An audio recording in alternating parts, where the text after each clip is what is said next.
Assalamualaikum warahmatullahi wabarakatuh. Perkenalkan, nama saya Sun Haji. Assalamualaikum warahmatullahi wabarakatuh. Nama saya Muhammad Alfandi Listowadi. Assalamualaikum warahmatullahi wabarakatuh. Perkenalkan, nama saya Muhammad Naufal Khairon Hamdani.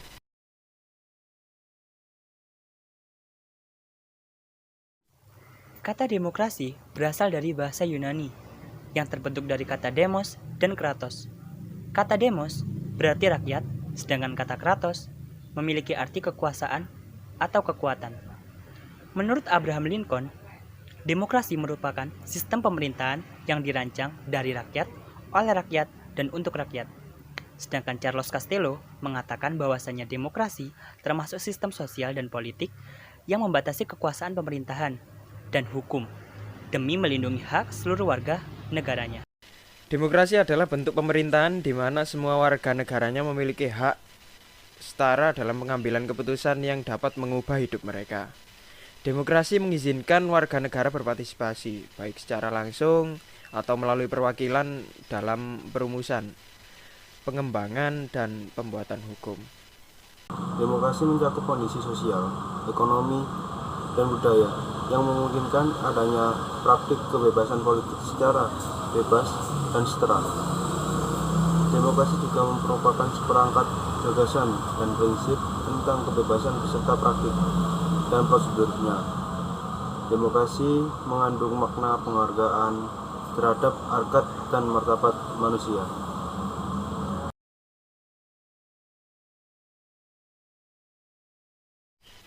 Prinsip demokrasi dan prasyarat dari berdirinya negara demokrasi telah terakomodasi dalam Konstitusi Negara Kesatuan Republik Indonesia.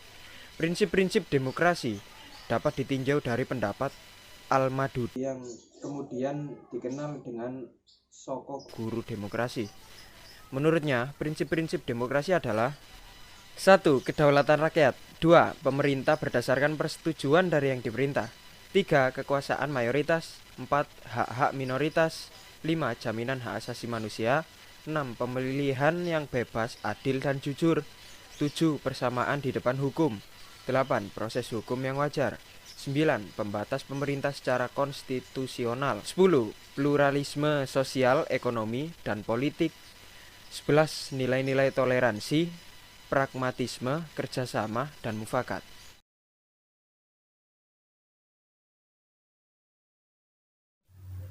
Negara berdasarkan konstitusi. Yang dimaksud adalah menjadikan konstitusi Undang-Undang Dasar 1945 sebagai landasan dalam menjalankan kehidupan berbangsa dan bernegara. Yang kedua, peradilan yang tidak memihak. Yang diperlukan adalah netralitas yang dijunjung tinggi oleh para hakim, sehingga para hakim dapat melihat permasalahan dengan mata yang lebih tepat dan lebih jernih, tanpa pengaruh dari pihak manapun. Yang ketiga, kebebasan berpendapat dan berserikat. Prinsip yang ketiga ini sudah dilindungi oleh Undang-Undang Dasar, yaitu setiap warga negara bebas berkumpul dan berserikat, termasuk bebas dalam mengutarakan pendapatnya. Selanjutnya, yang keempat, pergantian pemerintah secara berkala. Agar kekuasaan tidak disalahgunakan, perlunya pergantian pemerintah secara berkala untuk meminimalisir terjadinya praktek KKN atau korupsi, kolusi, dan nepotisme. Yang kelima, penegakan hukum dan kedudukan yang sama di mata hukum. Ini berarti kita sama di mata hukum, tidak berat sebelah dan tidak tajam ke bawah. 6. Jaminan atas HAM. Sistem demokrasi dikatakan berhasil jika dibarengi dengan penegakan HAM, karena HAM adalah hak dasar yang dimiliki oleh setiap manusia. Dan yang terakhir, kebebasan pers, yaitu menjadikan pers sebagai media penyalur aspirasi warga, tempat mensosialisasikan kebijakan pemerintah, dan menjadikan media sebagai komunikasi antara pemerintah dan masyarakat.